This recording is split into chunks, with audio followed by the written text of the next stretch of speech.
የእግዚአብሔር የታማኝነት ስሙ ነው።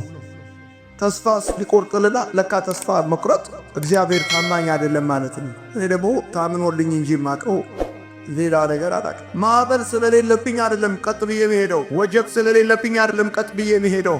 የሀገሬ ልጆች እህቶቼ፣ ኢትዮጵያ ውስጥ ተምራችሁ የምትመረቁ ስራ እንደማትይዙ እያወቃችሁ የምትማሩ ሲቪል ኢንጂነሪንግ ተመረቃችሁ ስራ የሌላችሁ፣ ሚካኤል አንጅሎ አንድ ጊዜ ድንጋይ ይጠርባል ምን ያደርግልሃል ሲለው መልአክ ይታየኛል አለው ለጓደኛው። ከወደቀ ድንጋይ ውስጥ መልአክ ይታየዋል።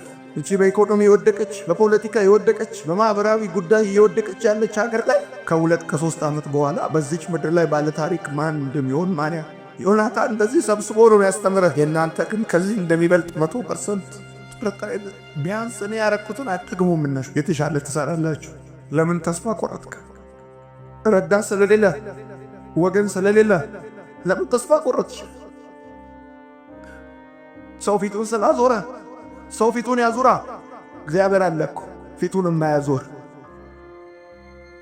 አንኮንዲሽናል አፍቃሪ እኮ የሆነ አምላክ አለ። ታውቂያለሽ?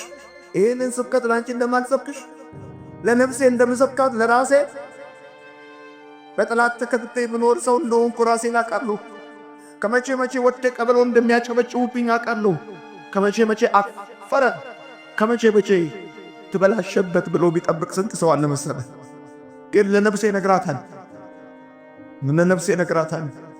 እህል የሰጠሁት አፈር ሲመልስ፣ ወርቅ የሰጠሁት ጠጠር ሲመልስ፣ ሰዎች ሪስፖንሳቸው ሌላ ሲሆን ለምን ባዶነት ይሰማኛል?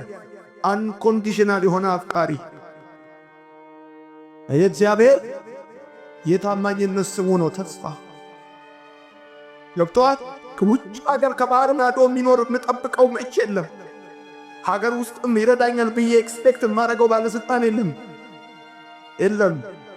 ኢትዮጵያ ውስጥ እንደሆነ ወይ ካልበለጥ ወይ ካልሞትክ አያዝኑልህም። ከቆምክ ሰው ከወክ ብዙም ሰው አይደሰትም ባንተ። ለምን ይከፋሃል? ለምን ባዶነት ይሰማሃል? ለምን ያለመፈለግ ስሜት ይሰማሃል? በፍጹም ይሁኝ አይኔ ውስጥ ይሁኝ። ሌዊ የሚባል ማቴዎስ የሚሉት ቀራጭ መቅረጫው ላይ ቁጭ ብሎ ይቀርጣል እና ቀራጭ ደግሞ የኃጢአተኞች ሁሉ ምሳሌ ነው። እንደዚህ ቀራጭ ካላላረከኝ አመሰግናለሁ የሚባልበት ነው። ትዳር የሌለው ገንዘቡን መጠጥ ቤት የሚጨርስ እየቀረጠ ያለ እኔ ጌታ በዛ ሲያልፍ አየውና እና ተከተለኛል። እኔ ጌታ ሊዘራብ ኩሙሌቲቭ ጂፒኤን አይ፣ ባክግራውንድን አይ፣ ድምር ውጤትን አይ፣ ትላንትናን አይ፣ አገልጋይ ሊያረግህ በክብር ሊገልጥህ በአንተ ሕይወት ሊሰራ የትላንት ድምር ውጤትን አይፈልገውም እሱ።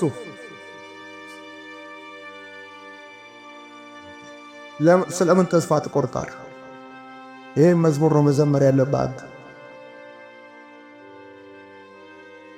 አይደለም ይህን ስዘምር ከአንቺ ጋር ያለው የኔ ጌታ ገና እስከነገረሽ ያደርስሻል። ገና ያየልሽን ሁሉ ያደርገዋል።